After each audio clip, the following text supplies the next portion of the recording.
Hi class, this presentation is taking a look at the movement of air. We're going to take a look at the movement of air sort of over a continent, like the United States, and then we'll take a look at the global movement of air in our global generalized air pattern. But it all boils down to the idea of pressure. And so if you take a look at this image here, air is always going to move from high pressure to low pressure. So you can see we have more air molecules. They're bouncing around, and they're going to move to where there is less air molecules. So again, air is always going to move from a higher pressure to a lower pressure. Now, pressure is measured in millibars. It can be measured in a variety of different things, but you can see here you've got your 1020 millibar, and then you've got your 1018 millibar, and air is going to be moving from the higher pressure to the lower pressure. So again, that's our baseline as we're starting to go through the topic of how does air circulate.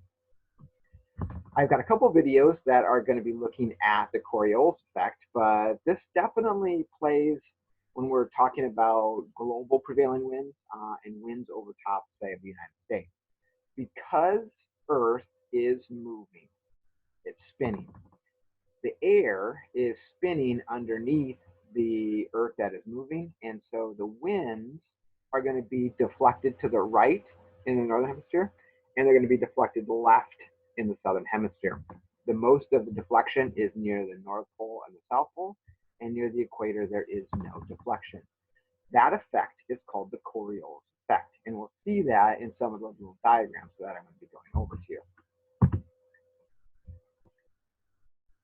Across the United States, whenever you're looking at a weather map or you're listening to weather being presented by a weatherman or weatherwoman, you're going to have big H's and big L's.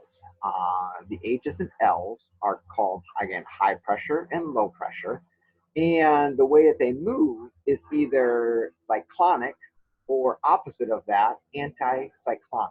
So to be a cyclone, you're going to have what's considered a low pressure type of a situation. And whenever you hear the word anticyclone, you're going to have what's considered a high pressure situation. So let's go through both the high pressure and the low pressure and sort of see what happens in a vertical display. Let's start with the anticyclone. Anticyclone, especially here in Southern California, is very common. We've got sunny skies, and the air from above sinks. As it sinks to the surface, once it hits the surface, it really has nowhere to go but out and away. So again, your high pressure here sinks and then moves away. Well, it's going to move into a low pressure situation. And the air is moving in, and then if it's also applied from the air side, it has nowhere to go. The air is going to go up. Now, when you take air and you push it up, it begins to cool. And when air cools, it forms into clouds, and then you're going to have different storms as a result of it. So low pressure is associated with storms and clouds, and high pressure is somewhat situated under sunny skies. And again, anticyclone represents the high, and the cyclone represents the low. Take a look at what this looks like across the United States.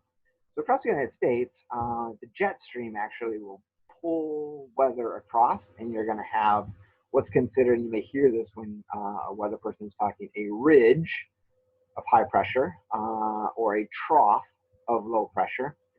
And so as you look at the high pressure, the winds hit the ground and they are moving clockwise out of the high. And then they sort of rush in counterclockwise into the low pressure. And this creates different fronts, which again is the topic that we'll look at in the upcoming weeks. But this is the general circulation pattern of air over the United States. These high and these low pressure systems, air moving from the high into the low. Okay, so let's take a look at our last topic, which is generalized movement of air. Air is warmed at the equator because, again, the sun is adding energy at the most direct angle at the equator, and so that air is going to rise along the equator. And again, whenever air rises, we're going to consider that a low pressure.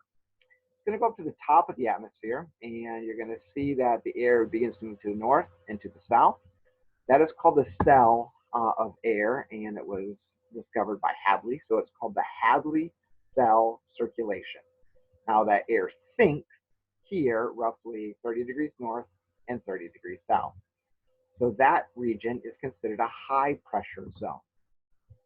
Let's continue to develop our areas.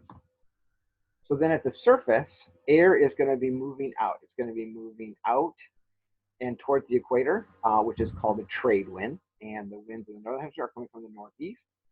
So it is the northeast trade wind. And here in the southern hemisphere, it is the southeast trade, and air is moving again into that low. ITCZ stands for the Intertropical Convergence Zone. And that air again is coming in and then is going up in the vertical. Now, high pressure centers air again is sinking, and that air moving to the north is moving to the east. Now, the wind is coming out of the west, so it is called a westerly. Let's develop our top air components. So again, here near 60 degrees north, the wind from the poles, which again, this air is cold. And again, over in the southern hemisphere, we've got the air over the poles cold, so it sinks. Again, sinking air is high pressure. And so then the high pressure air is colliding with the mid-latitude westerlies, creating again a low pressure. So those are the polar winds are from the east, so they are called polar easterlies. So again, as we sort of summarize the key different winds, you've got the trade winds, again, generally moving from over here in the east to the west. You've got the westerlies, which are moving from the west to the east. And then we have the polar easterlies that are sort of spinning down. Again, you can see the Coriolis effect and the right shifting bend of those as well. The last thing that I want to show you, and I'll go into more detail in another presentation that looks just at the jet streams, but the jet streams are areas where you've got this fast upper level wind. You've got a smaller subtropical jet, but for the majority of the United States, the polar front jet is the strongest. It's why if you hop in a plane in LA and you go to New York, it takes you about an hour less than if you hop that plane in New York and try to come back to LA. Okay, well, I hope you guys have a great day, and look forward to talking to you soon.